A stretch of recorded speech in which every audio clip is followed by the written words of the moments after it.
Subscribe कीजिए 10th class गणित channel को और बेल आइकन को दबाइए लेटेस्ट वीडियो देखने के लिए। हेलो स्टूडेंट्स, आज इस वीडियो में हम 3 ऐसे क्वेश्चन हल करेंगे जो आपको परीक्षा में पूछे जाते हैं।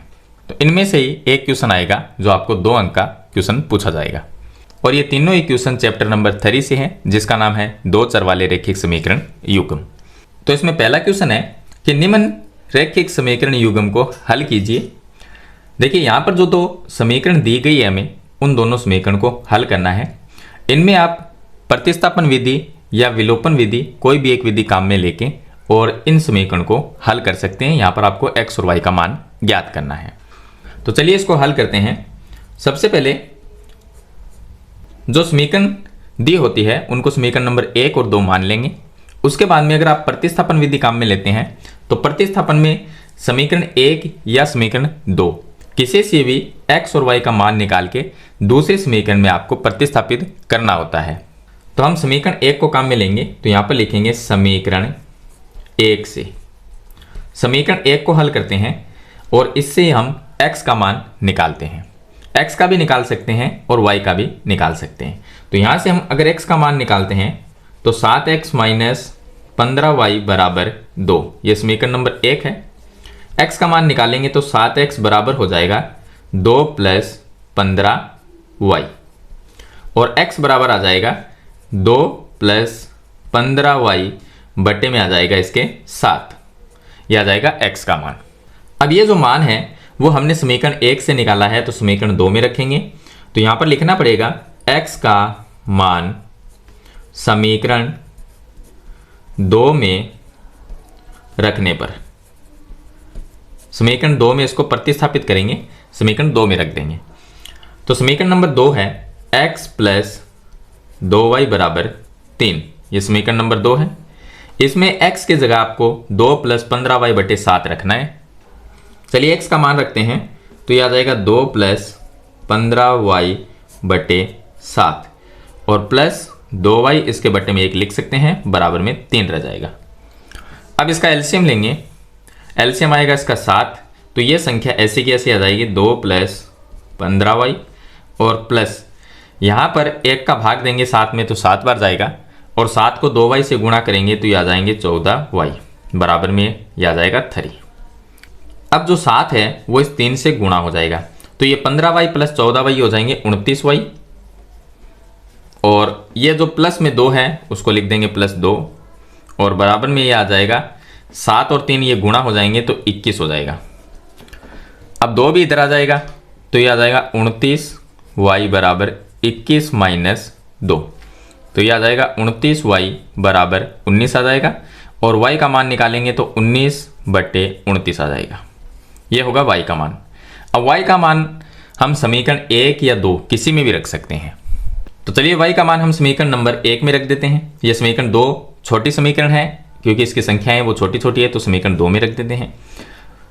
तो यहां पर लिखना पड़ेगा कि y का मान समीकरण 2 में रखने पर, समीकरण 2 में रखते हैं। समीकरण 2 है x प्लस 2y बराबर 3, ये समीकरण नंबर 2 है।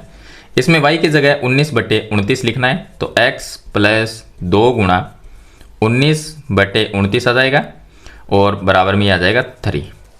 तो ये आ गया x प्लस 19 दूनी ये हो जाएंगे 38 और बट्टे में आ जाएगा 29 और बराबर में ये आ जाएगा 3। अब इस संख्या को इधर लेके जाएंगे तो ये संख्या माइनस में हो जाएगी, तो x बराबर ये आ जाएगा 3 माइनस 38 बटे 29।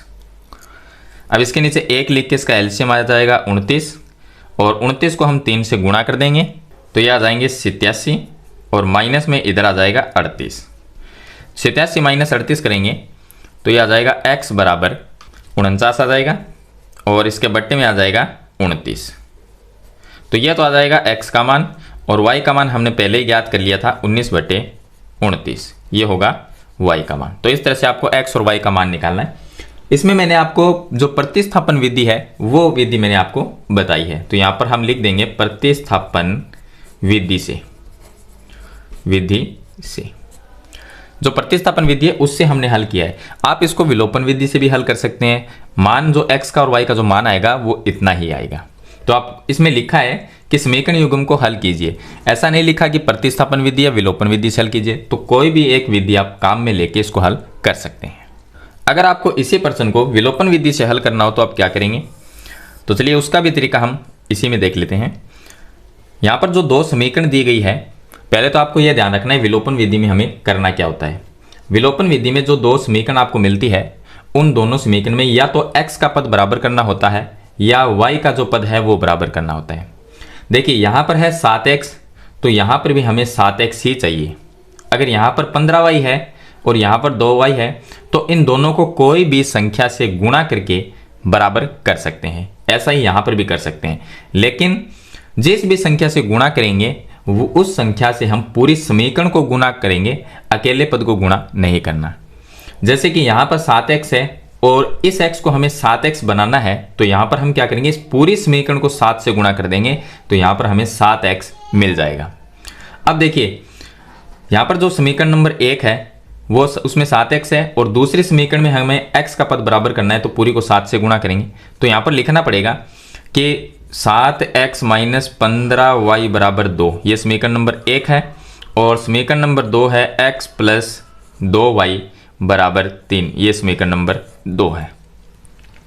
अब इसमें हमें लिखना पड़ेगा कि समीकरण 2 को 7 से गुणा करने पर, तो हम यहाँ पर लिखेंगे समीकरण 2 को 7 से गुणा करने पर। तो 7 से अगर गुणा करते हैं तो ये हो जाएगा 7x प्लस इसको 7 से गुणा करेंगे, ये हो जाएगा 14y और बराबर इसको 7 से गुणा करेंगे तो ये आ जाएगा 21। ये एक नई समीकरण बन गई, तो इसको नाम देंगे समीकरण नंबर 3। और समीकरण 2 से हमने समीकरण 3 बनाई है, लेकिन जो समीकरण 1 है वो इसके नीचे लिख लेंगे। तो ये आ गया 7x माइनस में 15y और बराबर में 2, ये समीकरण नंबर 1 है। अब इसमें देखिए हमने x का जो पद है वो बराबर कर लिया। यहाँ पर दोनों ही प्लस के पद हैं, 7x ये भी प्लस में है और ये भी प्लस में है, तो नीचे वाले को हम माइनस करेंगे। माइनस करने के लिए इसको, ये प्लस है तो इसको माइनस कर देंगे, ये माइनस है तो इसको प्लस कर देंगे, और ये प्लस में है तो इसको माइनस कर देंगे। अब देखिए ये प्लस माइनस ये तो कट जाएंगे, यहाँ पर प्लस में 14y और प्लस में 15y हो गया, तो ये आ जाएगा प्लस में 29y बराबर 21 माइनस 2 करेंगे तो 19 आ जाएगा, और y का मान आ जाएगा 19/29, ये आ जाएगा। अब जो y का मान है वो हम किसी भी एक समीकरण में रख सकते हैं और x का मान निकाल सकते हैं। जैसे हमने यहाँ पर निकाला था वो प्रोसेस सेम ही रहेगा आगे का।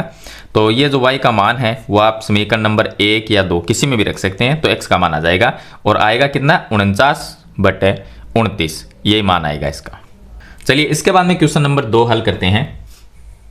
प्रश्न नंबर 2 है कि समीकरण दी गई है हमें कि ये समीकरण है और इसमें y का मान जो है -2b है, तो x का मान बताइए कितना होगा।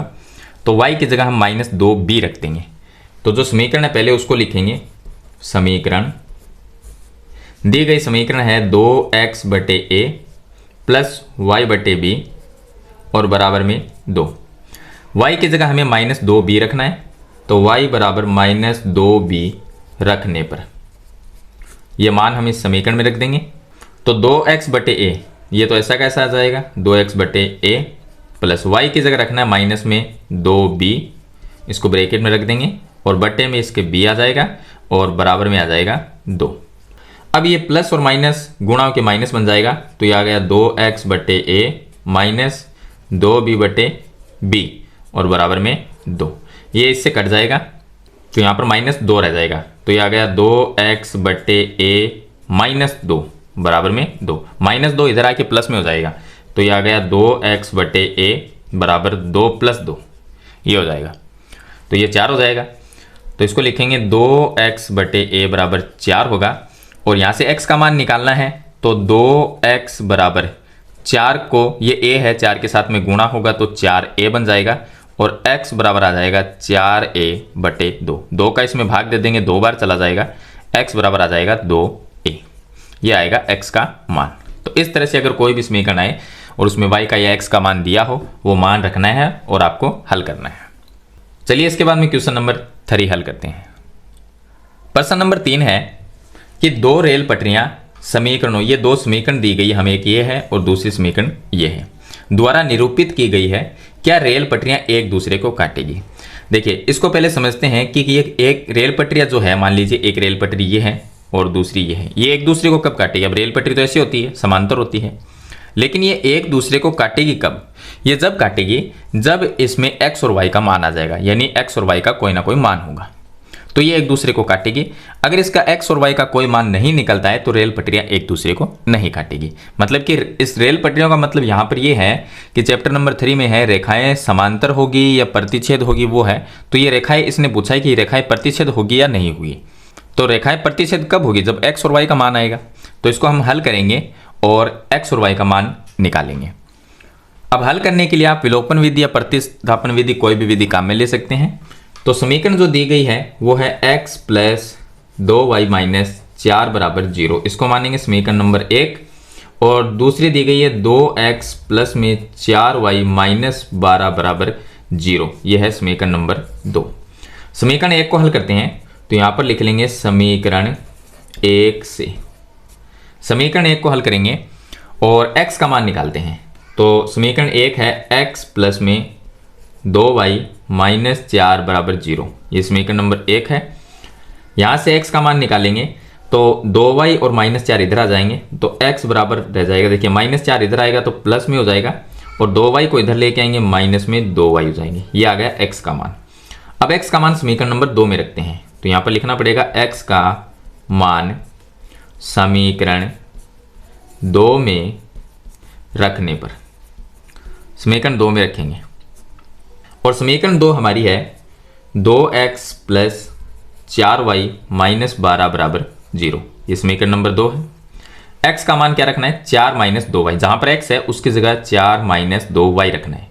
तो यहां पर x है, इसके साथ में गुणा में 2 भी है, तो 2 को 2 रखेंगे और ब्रैकेट में लिख देंगे 4 माइनस 2y प्लस 4y और माइनस 12 बराबर 0। आगे इसको हल करते हैं तो ये 2 ब्रैकेट वाली संख्या से गुणा होगा, तो 4 को 2 से गुणा करेंगे ये आ जाएंगे 8 और माइनस 2y को 2 से गुणा करेंगे ये आ जाएगा 4y और प्लस में 4y और माइनस 12 बराबर 0। अब माइनस 4y और प्लस 4y ये कट जाएंगे तो ये आ गया 8 माइनस 12 बराबर 0। अब देखिए यहाँ से हम ना ही x का मान निकाल सकते हैं और ना ही कोई y का मान निकाल सकते हैं, क्योंकि यहाँ पर x और y का कोई मान आएगा नहीं, हमारे पास में सिर्फ संख्याएं बची हैं। तो x और y का मान कोई आएगा नहीं, तो ये हो गया एक असत्य कथन। तो यहाँ पर लिख देंगे यह एक असत्य कथन है, ये एक असत्य कथन है क्योंकि इससे ना x का मान निकाल सकते हैं और ना ही y का मान निकाल सकते हैं। तो हम लास्ट में ये लिख देंगे कि दोनों रेल पटरियां एक दूसरे को नहीं काटेगी, ये इसका उत्तर होगा। अब यहाँ पर देखिए समझने वाली बात ये है कि ये 2 समीकरण है, इसमें x और y का मान क्यों नहीं आया। इसका कारण ये है कि समीकरण में x और y के पद हैं वो सेम है। कैसे हैं देखिए, यहाँ पर ये है x प्लस 2y माइनस 4 बराबर 0 और दूसरे समीकरण जो है अगर इसमें पूरी समीकरण में हम 2 का भाग दे देंगे तो ये क्या बन जाएगी, ये आ जाएगा x और ये आ जाएगा 2y और माइनस 6 बराबर 0। यहाँ पर जो x और y के जो पद है वो दोनों सेम है, इसलिए रेल पटरियां एक दूसरे को नहीं काटेगी। तो आपको देखिए ये लिखना है कि यह एक असत्य कथन है और इसमें लास्ट में ये लिख देंगे कि दोनों रेल पटरियां एक दूसरे को नहीं काटेगी। तो ये है इसका प्रश्न नंबर 3।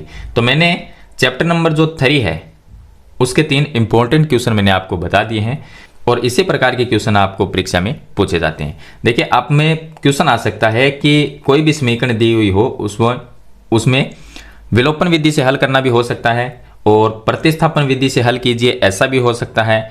अगर दोनों में से कुछ में ना लिखा है, यानी कि सीधा लिखा है कि निम्न समीकरणों को हल कीजिए, तो प्रतिस्थापन या विलोपन विधि दोनों में से कोई भी विधि आप काम में ले सकते हैं। तो मेरे ख्याल से आपको ये तीनों क्वेश्चन अच्छी तरह से समझ में आ गए होंगे। फिर भी इनके बारे में कोई सवाल या सुझाव है तो मुझे कमेंट बॉक्स में जरूर लिखना। वीडियो पसंद आए तो लाइक और शेयर जरूर कर देना। इस चैनल पर नए तो सब्सक्राइब करना। हम मिलते हैं नेक्स्ट वीडियो में, तब तक के लिए थैंक यू।